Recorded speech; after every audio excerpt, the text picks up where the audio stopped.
বিএনপির ভারপ্রাপ্ত চেয়ারম্যান তারেক রহমান বলেছেন, বিগত ১.৫ দশক যে দলটি দেশে ফ্যাসিবাদী শাসন শোষণ চালিয়েছিল, জনগণ তাদের অপশক্তি হিসেবে চিহ্নিত করেছে। বাংলাদেশকে ভবিষ্যতে আর কেউ যেন তাবেদার রাষ্ট্রে পরিণত করতে না পারে, সেই সাথে গণতন্ত্র বিরোধী পলাতক শক্তি যাতে আর মাথাচাড়া দিয়ে উঠতে না পারে, এই দুই বিষয়ে দেশের জনগণ আপোষহীন।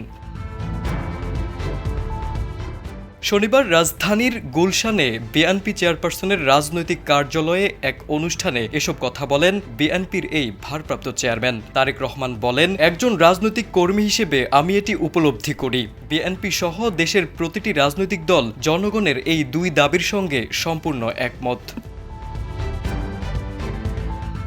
অবৈধ সংসদ গঠনকারী ও সংবিধান লঙ্ঘনের সঙ্গে জড়িতদের বিরুদ্ধে আইনগত ব্যবস্থা নেওয়ার কথাও উল্লেখ করেন বিএনপির ভারপ্রাপ্ত চেয়ারম্যান। তিনি বলেন, দেশের জনগণ ও সরকার কোনোভাবেই পলাতক পরাজিত অপশক্তির আর পুনর্বাসন চায় না। এ সময় গণমাধ্যমের প্রশংসা করে তারেক রহমান বলেন, ফ্যাসিবাদী শাসনের পতনের পর দেশের গণতন্ত্রে প্রাতিষ্ঠানিক রূপ দেওয়ার জন্য গণমাধ্যমের ভূমিকা অনস্বীকার্য। গত ১৫ বছর যা হয়েছে এবং জুলাইয়ে যা হয়েছে তা গণমাধ্যমের মাধ্যমে প্রতিনিয়ত আলোচনায় রাখা দরকার। এগুলো আলোচনায় রাখলে গণতন্ত্র উত্তরণের পথ সুগম হবে।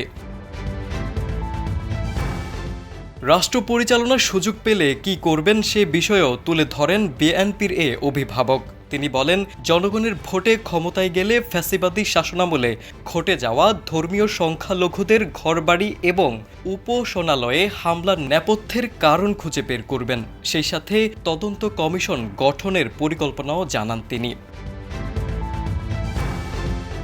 এ সময় অন্তর্বর্তী সরকার নিয়েও মন্তব্য করেন তারেক রহমান। তিনি বলেন, বিএনপি অন্তর্বর্তীকালীন সরকারকে সফল দেখতে চায়, তবে সরকারের কার্যক্রম সম্পর্কে জনগণকে স্বচ্ছ ধারণা দিতে হবে। বিএনপি প্রথম থেকেই সরকারের কাছে তাদের একটি কর্মপরিকল্পনা বা পথ নকশা ঘোষণার আহ্বান জানিয়ে আসছে।